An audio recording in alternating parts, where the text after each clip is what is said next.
Hey guys, Buckeye Bar guys. We wanted to thank you guys for tuning in to us here on Buckeye Bar Talk. Great show we got coming up today. We're really looking forward to you guys listening and watching it. But just wanted to remind everybody, just remember to subscribe to the channel, hit the all notifications bell, and that way, anytime a new show comes up, you guys will be alerted to it. And don't forget to like the video and comment on the video. All interactions with us helps us continue to grow, and we appreciate your support. Now to the show. Welcome back, everybody, to Buckeye Bar Guys here on Buckeye Bar Talk. I'm Mike. And I'm John. Tonight's date is Tuesday, June 7th, 2022. And a couple things to go over tonight in regards to the Buckeyes. We're going to start with not a lot of news has been going on lately, but we had some interesting news last week where Ryan Day and Gene Smith met with some of the business leaders around Columbus. And so we'll talk about that because it's kind of it continues to be interesting how things are going in the ways of college football now. And then we'll finish up then the second part of the show. We're just going to just give our thoughts on who's going to be the starters, maybe like the depth chart a little bit, just our projections of where it's going. I mean, football season's really, literally right around the corner as we're chugging away now here in June. Yeah, we're less than 3 months away from the Notre Dame kickoff. Yeah, so wild stuff. All right, so Ryan Day this past week, him and Gene, they met with some of the business leaders around Columbus and basically told them that, as they're starting, I believe it was to introduce like kind of a new NIL venture through the university that basically, you could call it fundraising season. You got recruiting season, and now we got fundraising season. So, as I believe we got this pretty much from the Cleveland Plain Dealer and then Doug over there. So he kind of put out there that because he was at this thing that pretty much they said that kind of going forward between the business partners and the collectives and all that stuff, that in reality they kind of need like $13 million a year pretty much to like kind of going forward, because there's going to be price tag. They keep the team that they currently have, and then going forward, there's going to be kind of price tags on all these guys' heads, right, coming in, and as we are seeing that now, through college football, that's definitely true. So, and they kind of said that they kind of expect, hopefully, that there's some sort of maybe regulations within the next 3 years, but it's going to be pretty much a turkey shoot till then. Like that. It's this is the Wild West, and Ohio State is going to do their best to play in that same sandboxes right now that many schools across the country, specifically in the South, are they're in this in the ball game to stay right now. Yeah, I don't want to be naive about the whole thing. I mean, I'm not naive about the whole thing. Like, I mean, I knew at the end of the day, what it would become. We talked about this. We were in support of NIL, and we said, a place like Ohio State, because of what surrounded Columbus, it would be a good opportunity for kids to come there to make money. I'm again not trying to be naive. I really did think this would spin the way of pay to play this quickly into the NIL. I really thought there would be some sort of like just guise of the kids having like advertisements or anything like that. I thought they would at least like trick it like that, like some local alumni car dealership guy was like, hey, here's $5 million, go do a commercial for me. But really not happening that way. To go back to Dave's point though, I mean, yeah, you gotta play the game now. You can't fall behind. So it's happening. You got to be, you're Ohio State, you're a blue blood, you're, gold standard to the Big Ten. You're one of the top teams in the country, have been for the last 20 something years. So you got to keep going with it. You can't fall behind, even if it Are like, hey, you know what? We're going to take it easy because there will be regulations here. You don't know when they're going to be, so you can't risk, going downhill from any stretch from 3 to 5 years where you're no longer a national powerhouse. So you got to stay Yeah. competitive with it. Yeah, definitely. I definitely agree with that. And at least they're saying, at least they're going out there to compete for this. You're right. We have talked about this, and we said that there was a good chance this was going to be the Wild West. That I don't think any of us, but you don't know until you know. And I didn't think that some of the I thought there was going to be a little bit more conservatism towards it to Yeah. start off with. And But then I didn't realize the Texas schools were going to go full blown and like, well, they didn't say we can't do this, so right. we're going to do this. There are no rules. We found that out, so we're just gonna Yeah. go So, exploit the hell out of it right away.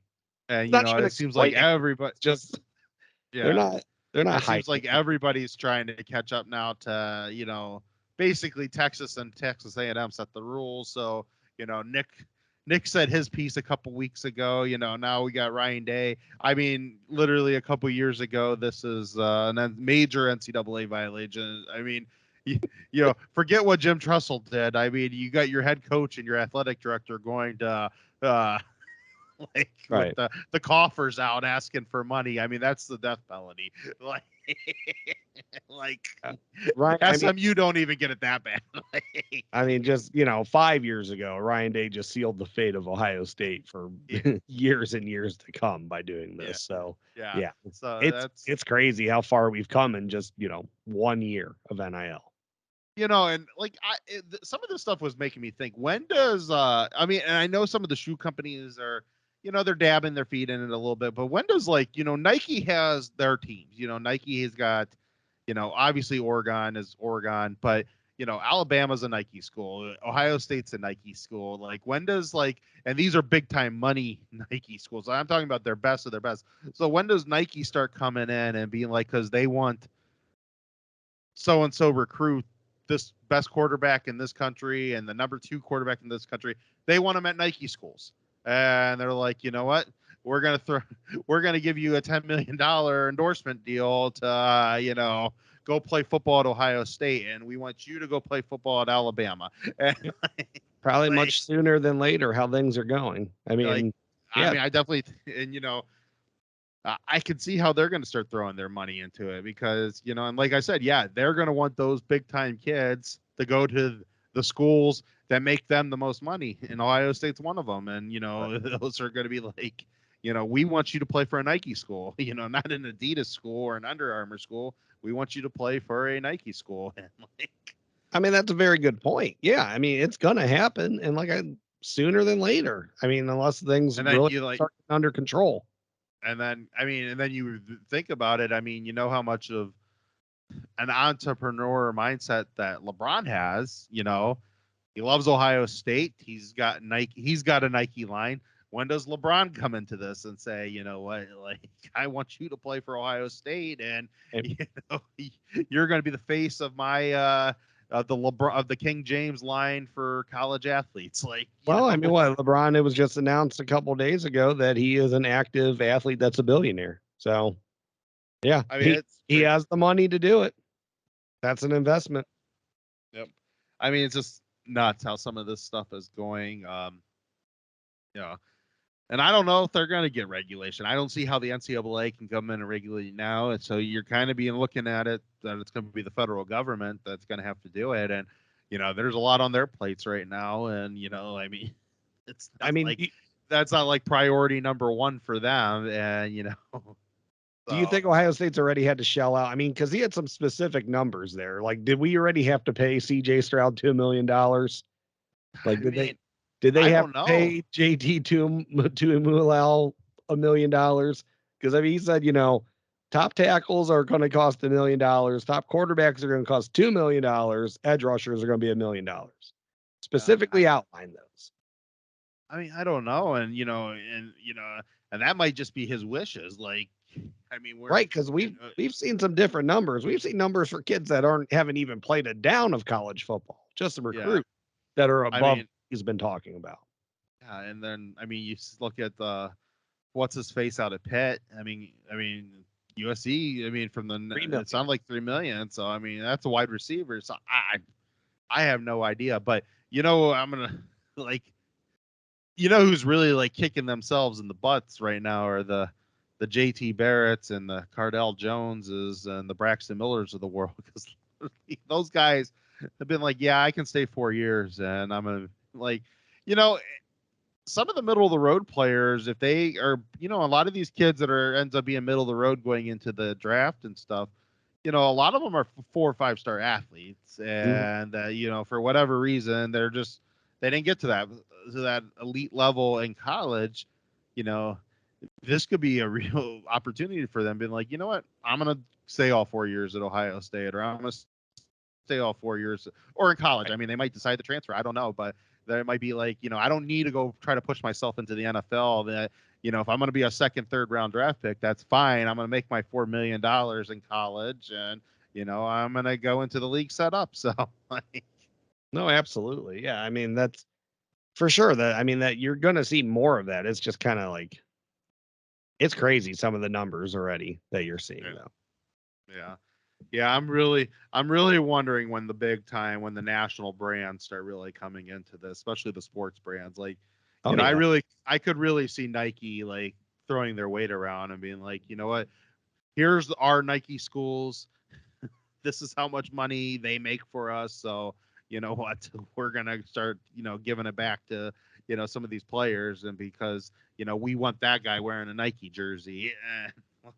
I mean, football is a harder game to, gauge than like say basketball, but what about like when the next LeBron comes around and he has to go to college for 1 year? I mean, I guess there are ways around it now because you can go overseas and you can play over there, for that one season. But, I mean, are these guys going to be making more than like their college head coaches? Like, I Well, mean, that's gonna be, and you they're think going to about it. can already they can already lock them down with a Nike deal Yeah, and going into actually in this type of situation, they might not go overseas.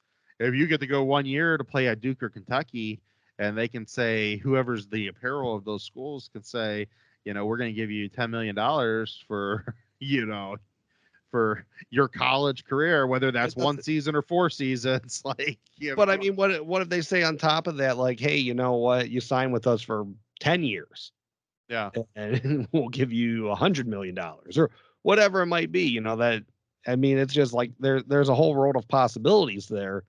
And I mean, it's kind of crazy to think about because, like I said, it's a little hard to gauge for or for football. I think there's some guys, maybe like the Trevor Lawrences out there that, they could have taken a risk on a guy like that.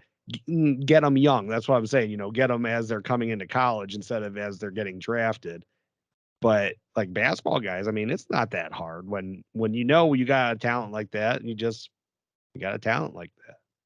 yeah, yeah. It makes you, and then it makes you think of, like, I mean, in some of the other sports like Nike, like, what are they going to start giving to golf kids and stuff like that? Go play. I mean, they have all kinds of apparel that they can Oh, be sure. throwing around and stuff. I mean, yeah. I mean, I think it's definitely the wild wild west. I mean, it's fun to talk about, but it's like, I guess I never expected that when, like, going through recruiting, I was gonna have to think about, like, I see a kid listed, Ohio State's the number one team, and I got to think about, well, now Ohio State, every team's, not only are they gunning for this kid, and Ohio State's got the target of it, they're all writing checks, and is Ohio State check gonna come out on top, or is at least enough for the kid to say, between Ohio State's going to put me into the league, plus, maybe they get close on something, maybe a kid says, Mhm.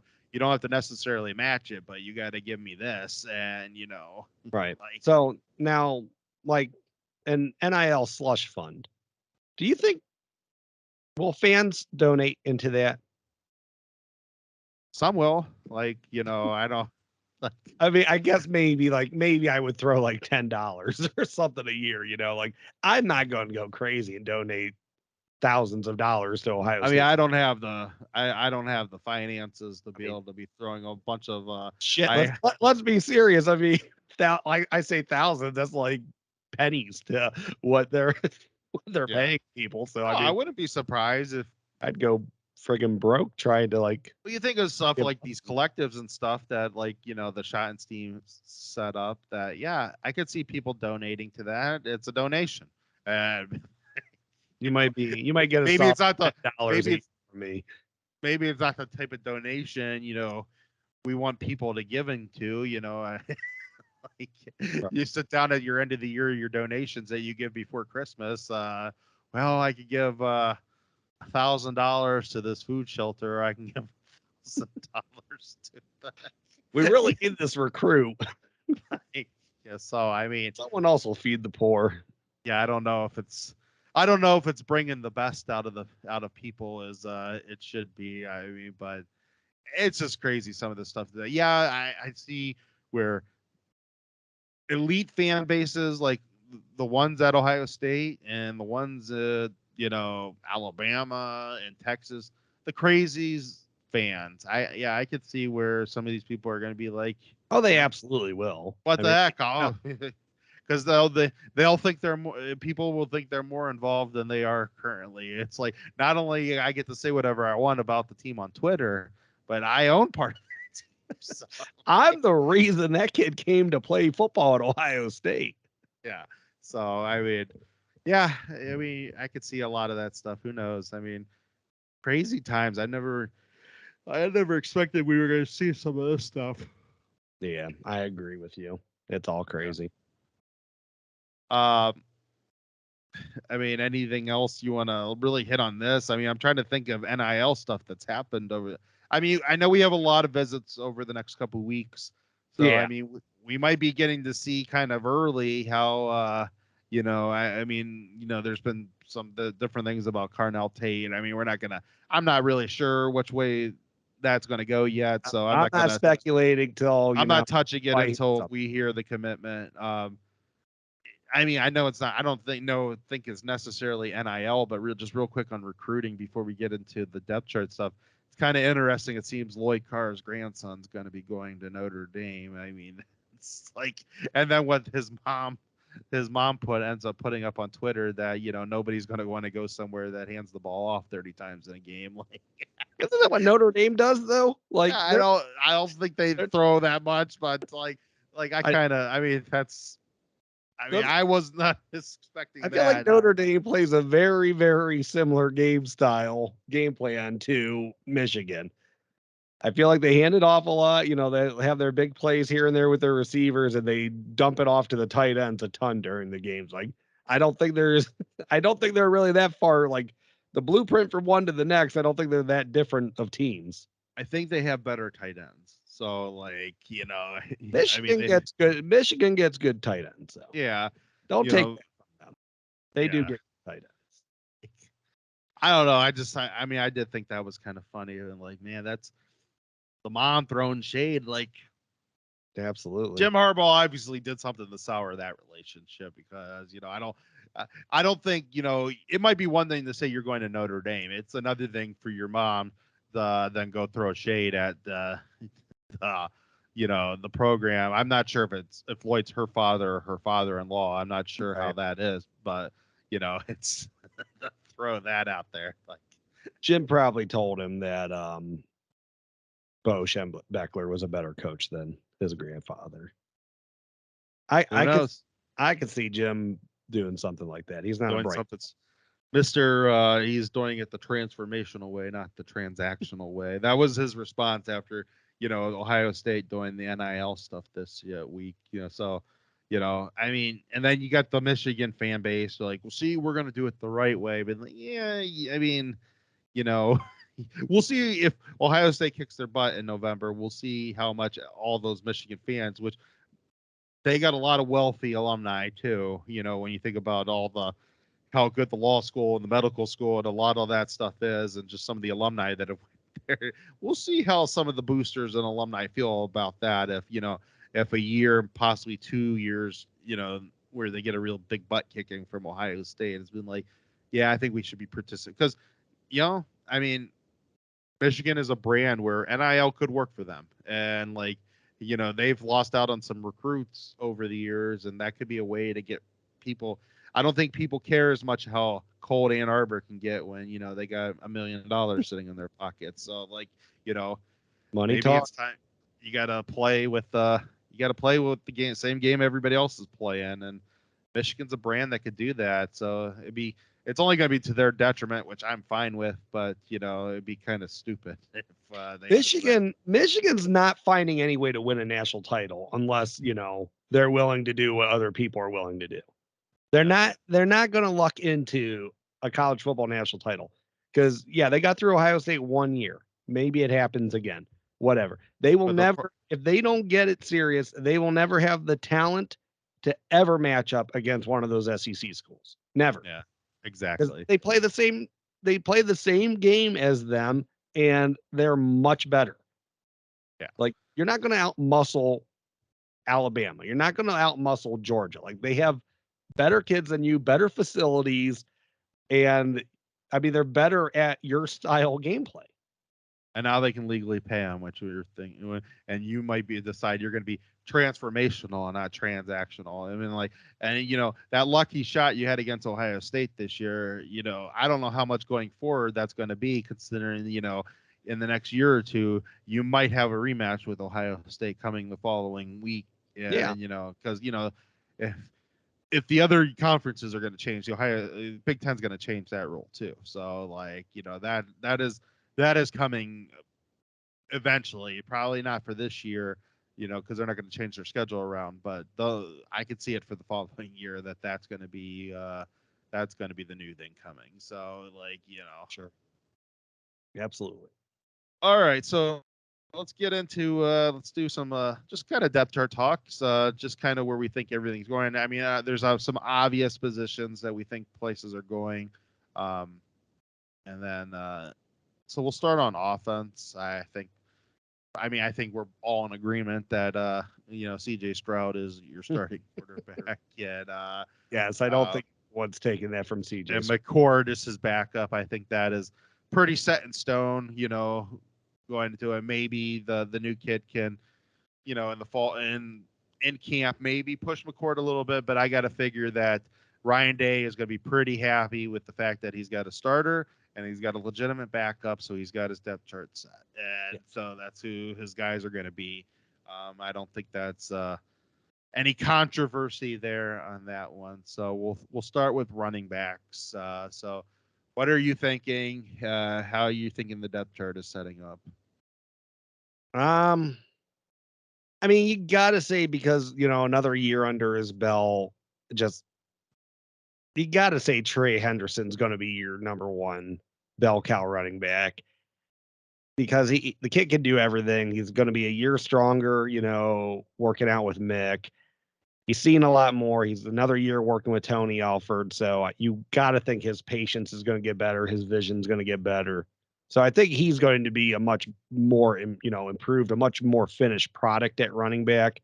So he's got to be number one. But I would not be surprised if Maya Williams gets a lot of touches this year. I think that guy is just a stud. I mean, like I said, I think he's like a smaller Jerome Bettis type, Maurice Jones-Drew.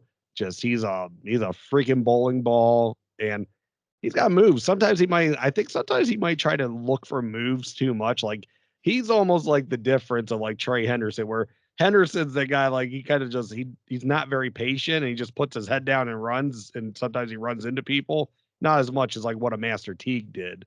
And then Mayan, on the other hand, he could run people over, and sometimes he just needs to do that, but he's always kind of looking for the wiggle and the cutback, So Yeah. they can kind of learn from each other. But yeah, and I think Evan Pryor is going to get a ton of touches also, but definitely, I'm saying 1 and 2 for just your typical running back. I'm going to go Trey Henderson 1 and then Maya Williams 2. Yeah. I agree with you on the starter part that Trey is definitely the starter, and I was always going to be that way. Now, prior to spring, though, I was like kind of thinking, the spring game's kind of thrown me for a loop here. So, prior to spring, I was like, well, Trey's the starter, but, I think Mayan's going to get a lot of carries. And I still think Mayan's going to get a lot of carries, but it's like they acted like Trey Henderson had the whole thing wrapped it up. I mean, he was literally in for, what, 2 series, and it's like, barely gets any touches. And then when you listen, like the people talking, like the interviews afterwards, and what some of the the beat reporters said just from talking around is that, well, was Trey hurt? Was Trey not hurt? No, not really. He was just I mean, there maybe been a little banged up in camp, but Yeah. nothing serious. It was like kind of that they were just watching out for him, and so like when I hear that, I've been like, all right, well, they're like is their mindset that he's the dude? He's getting 25 a game, 20, 25 a game, and then the rest are filling in where they're filling in at. And so I agree with you. I think Mayans is going to get a lot of touches. I definitely think Pryor's going to get some touches too. I think Pryor's going to be more situational this year, where they're just going to find just different spots for him. Just like Mhm. let's throw him in the game and see if he can hit a home run. And but like I'm really wondering if it's just between throwing the ball and touch and handoffs that Trey. I mean, are they really going to be looking to maybe try to get him 20 plus touches a game? And so like If you can get the best football out of Trey Henderson for 20 plus touches a game, you're set. Because he is a different beast when it comes to being an athlete, being a running back. yeah, So yeah, if you can get the best out of him, absolutely. You want that guy to be, 20 plus a game. yeah, It's just yeah, sometimes he gets banged up. Sometimes he doesn't see the field like he should. yeah. And again, he was a true freshman last year. It can't be too hard on him. I mean, but that's literally the only thing that's giving me pause is I just like it's just how they treated him in that game. Like I was like really coming into the season been like, well, I think they're going to try to get him between 15 and 22 touches a game, and mine like between 10 and 15 a game, and that's both throwing the ball and handoffs. And but Sure. now I'm like, mine might be more maybe 10 to 12, and they might be really trying to get him to 20 plus with both the passing game and the running game. And so Hey, it's just making me wonder. hey, we saw Master Teague though, behind Dobbins, and then at the end of the year behind Sermon, kind of go into that role that was anywhere between 8 to 15 touches, and he did very well as the second guy. Yes, he did. Yeah, no, I definitely agree with that. All right, receivers. What are we thinking here? And let's name our let's just name our top four. Let's not do like a Yeah, I don't think I'm ready to do it too deep everywhere. I don't know where some of them are gonna fall. And so like I have an idea of who my top four are, but I definitely I think I Yeah, do at least. I'm gonna say top four. I mean, obviously Jackson Smith and Jigba needs to stay at that slot position. I know you're gonna get him outside every now and then, but that should be the bulk of where he is in the slot. At least I think, unless he's better on the outside. Who knows? Maybe he is. Um, Number two, I'm going to say Marvin Harrison Jr. I mean, he had just huge Rose Bowl. Seems like he's got everything going for him. Number three, I'm going to say the last starter is going to be Emeka Ibuka, and then Julian Fleming is going to be the first guy off the bench. Yeah, I that's my four. That's how I agree with I exactly how you do. I think you're gonna have JSN and you know is your middle is in your slot guy. Abuka's on the outside. Harrison's definitely on the outside. Um, and I think at times I think Abuka's going to come inside, and they're going to move, and that's kind of where you're going to see Fleming when Fleming comes into the game. Mm-hmm. He might go outside, and then they might move Abuka down, and then they can kind of take JSN out for a couple series here, a couple snaps here and there, just to keep his legs underneath him. But And I I know everyone says how Julian Fleming is an absolute like freak of an athlete, and I have no arguments with that, and that's perfectly fine. But I ask you to go watch Emeka Buka's high school film because he is not a bad athlete. And how many when's the last time you saw a returner like Buka? And I know he didn't break any for touchdowns, but when have you the last time you seen a guy that averages that many yards per return and he's not a great athlete or he doesn't have great moves? Like he the didn't kid's ready. he hasn't broken any for returns yet. I hope he gets them this year, but then is he too valuable to the offense? I mean, Evan Pryor looked like a guy that could take a few to the house at either I prime would off. those should be your two right there. And is And Ibuka too? No, he's not. He's still at this point. He's just your third receiver. I think the dude is a dude. I mean, don't get me wrong. I think he really is. But you have backups. You do have so backup receivers, he's and not take opening kickoff of the national title game to the house, then rolls his ankle in the end zone, and you're screwed. uh, Important uh, yet? no, we didn't have. Yeah. In that situation, we didn't have Julian Fleming, Ballard, and the freshman that we brought in this year. We have somebody that could take that spot, and you have two legitimate receivers that are still starters. I mean, that the problem with that in '06 is that knocks your deep threat out of the game, and all you have is Gonzo. It's not. It would have been a wholly different situation if it's the year prior and you still had Holmes in the offense, Yeah. and so I mean, it's a different dynamic. No, I think Ibuka, I think he's like kind of though my guy. I know what I'm expecting from Jackson, and I know what I'm expecting from Marv Jr.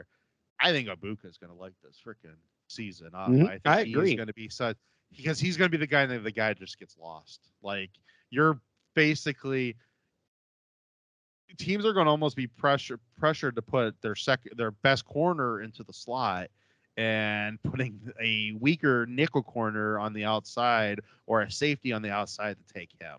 And you're Yeah. basically going to have two corners, one in the slot and one, with Marv on the outside. And, you're going to leave somebody, you know, that's nowhere near as good. Like, I just don't know how somebody goes into a game and says their best corner regardless of where Jackson Smith's lining up, is not lining up with him. And I mean, right. It's hard to say, but you can't. Like, You gotta have your best corners out there on the outsides. But you're right. But yeah. how can you say that Jess Oh, because Smith and he'll eat Jigba up. command He's that? just because he'll eat up safeties. Like he's gonna eat the safeties alive if they Mm. think they're gonna put safeties on him. And so I don't know. And I know that's unconventional, but like I could really see Ibuka. Like they're gonna try. I think whatever side, like you know they're going to try to bracket. Obviously, they're going to try to bracket that side, and Mm-hmm. whichever way that's going to be a zone, probably a zone man type thing. If Smith, if he's in the slot and he goes to the outside on a route, the corner is going to go with him. If he goes to the inside, the safety is going to go with him, and then the other guy is going to be on Abuka or on Marv Jr. And good luck with that one. I don't know how Right. that Right. that works. So, you know, yeah. So all right, tight end. What are you thinking about your tight end? Your top two. Um, Cade Stover and Joe Royer. Yeah, I think that one's pretty obvious. It seemed like from the spring game that's where that is going. Even though I am I getting, think I G think, Scott's gonna, but G Scott, he's gonna give you. I think he's gonna get a lot of snaps and he's gonna get a lot of catches. I agree with that, and I liked what you kind of saw. Just I like that he looked bigger.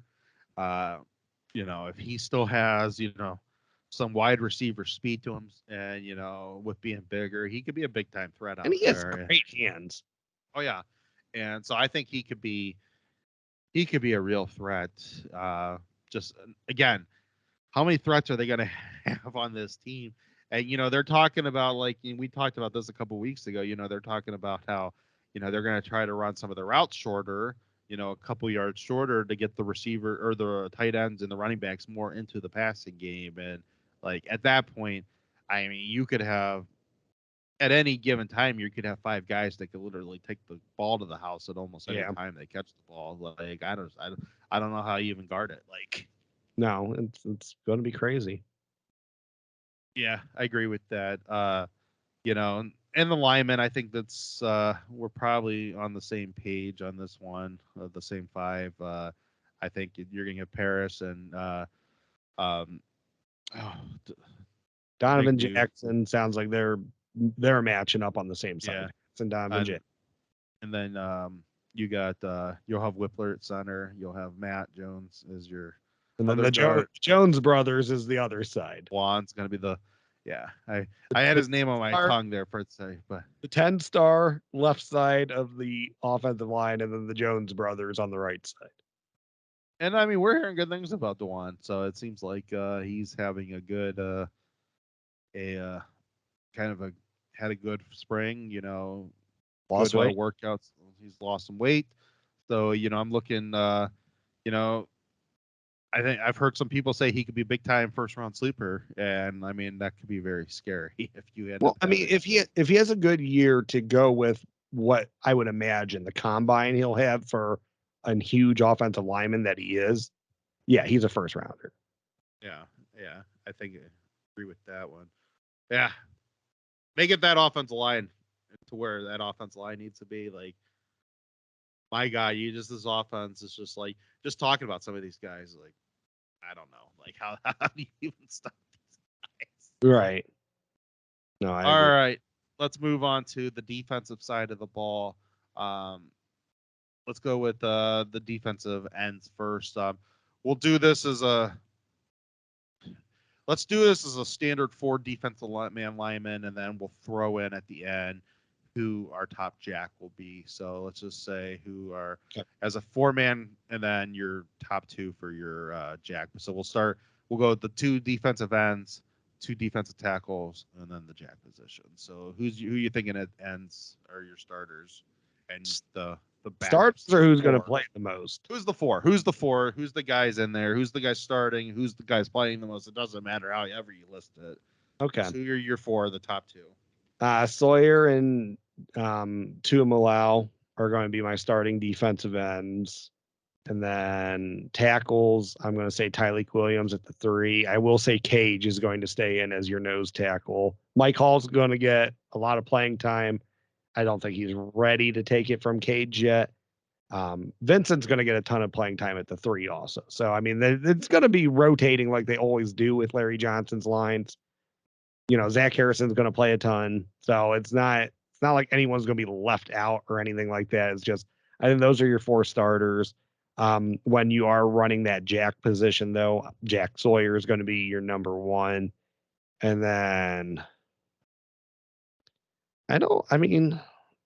I don't know. Like, it's Javante John Baptiste repping at that. I'm not sure who they envision yet as the next guy because I think Zach Harrison maybe has done it a little bit, but I don't think that's really his role. And then it was Melton who's been they were looking at some, Well, right? he's out. Yeah, he's out Yeah, for the. he's out. Yeah, that's right. He got hurt. But so they were looking at. So I'm probably to me.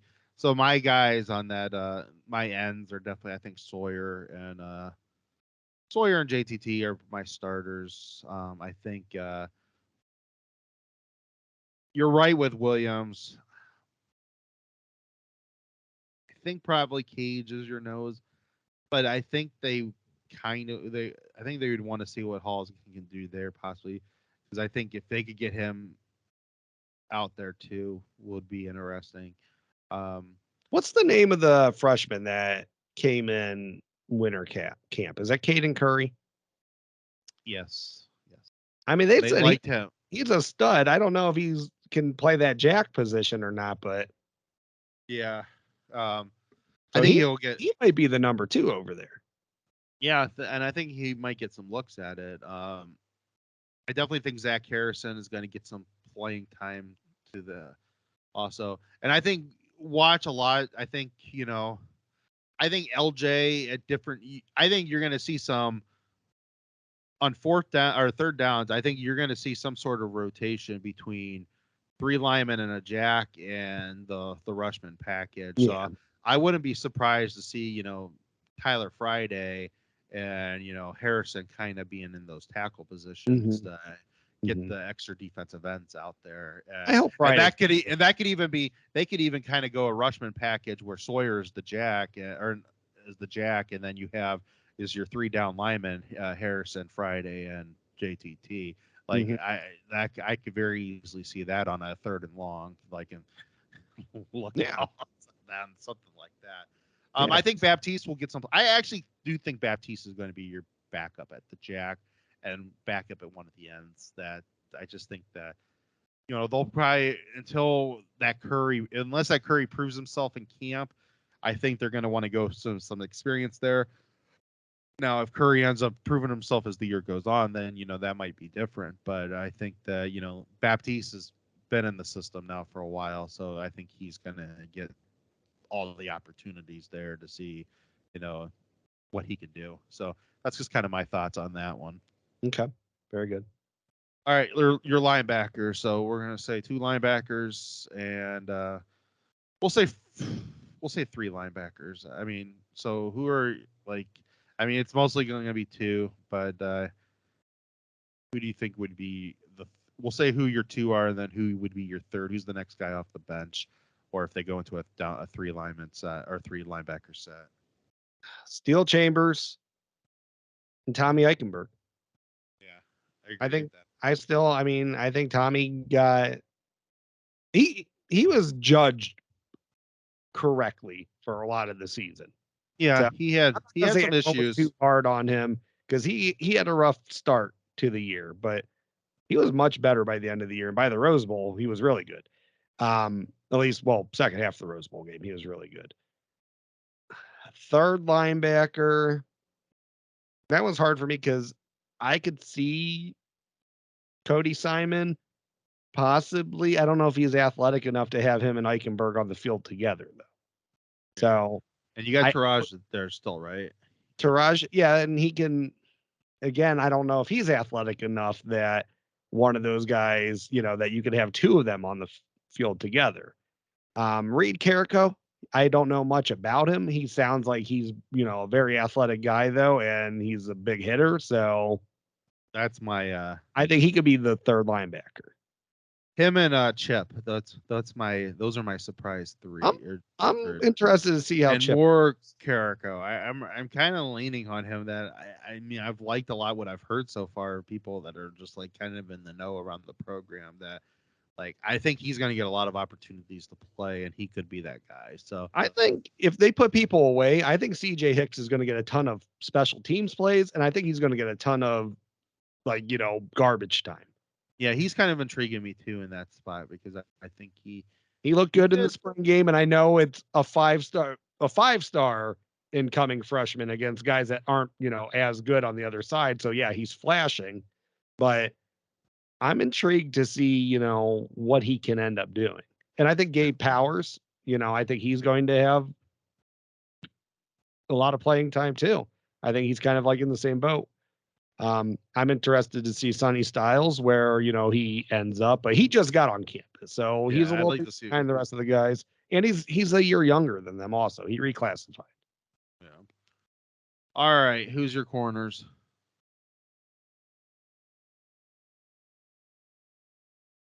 Gun to my head, I'm gonna say Denzel Burke and Cam Brown, but yeah, that's where I'm gonna go. Is that a chicken shit answer? I think Cam Brown's going to get passed. Hancock or who's it? Jalen Johnson? I like Jay Kalen, and I think Jay Kalen might pass him too. So, but uh, you think it's Burke and Hancock? yeah, I think that's your starters. I mean, I like it. I do. I think Jordan Hancock, he showed out in the spring game. You've only heard great things about him. So I yeah, think I like I it a lot. I like Cam Brown. I like Cam Brown though. He's a player, man. I like that he came back. I like that the coaches might slow play this some in the fall so he doesn't try to leave because you need the depth. Um, Yeah. I don't know. Maybe Well, I hope he they doesn't. If he they doesn't have to transfer, I mean, he could have got drafted this year. Cam Brown. I think they probably start him, but I think Jared Hancock's going to get a lot of playing time. He And looked when I good. mean a lot of playing time, I think that they might be a rotational between the two of them, just Yeah. so keep Cam Brown happy. But Jordan Hancock, I just right now I'm at the position that you got Denzel Burke for two more seasons. Imagine having two seasons with two unbelievable lockdown corners, and I think Jordan Hancock could be that. I think Jalen could be that too. And so like that's kind of where I'm at on that. And like I just like I think that those you literally they when you're playing basically your defense is focused so much on the safeties you kind of need two lockdown corners because there's going to be times where they're both going to be a man to man in this style of defense, and when they're doing all kinds of stuff through in the middle of the field, I could really they could really use it. And I mean, I saw everything I saw out of Denzel Burke last year. I know some people were saying that some people came out and said, could Hancock start over Burke? And then like with Cam Brown being like the guaranteed starter. And I just don't see that. Like, Yeah. Denzel Burke to me, Denzel is the guaranteed starter. I mean, he proved it to me on the field last year. I mean, you can say that he had a shaky Michigan game, and that's fine, even though I don't think he did bad against Michigan. Yeah, he wanted to give up one catch, and it's not like he went for a touchdown or anything. It was a big play, though. Yeah, I mean, it's fine. I mean, it happens. That happens to lockdown corners. They give up big plays too. True freshman lockdown corners, especially.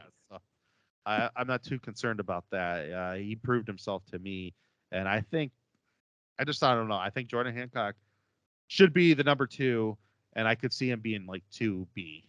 Yeah. like I could see that's basically they try to, be nice at that position. All right, your safeties. Who are the 3?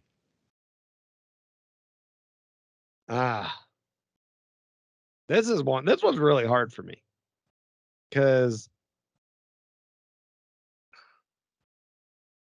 I'm gonna say Tanner McAllister is a starter. I think McAllister's a starter too. I'm gonna say Josh Proctor is a starter. Yeah, me too. And then I'm gonna say Ron Hickman because I think he's more athletic than Court Williams.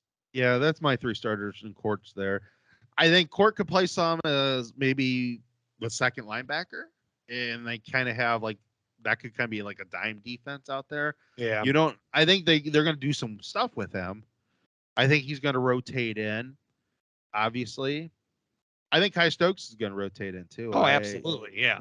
We'll see where Latham's at in his injury, but I think that's probably your 5 with Kai being your 5th right now. Well, and then what? You got Cam Martinez still out there too, backing up McAllister. So that's true. So, they could have they could have 6 right there.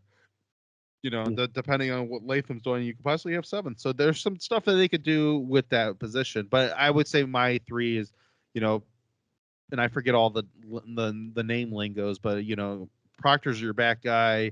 Hickman's you're kind of that the run stopper guy, and McAllister's the one that's playing that nickel variation. So like that's kind of like how I think.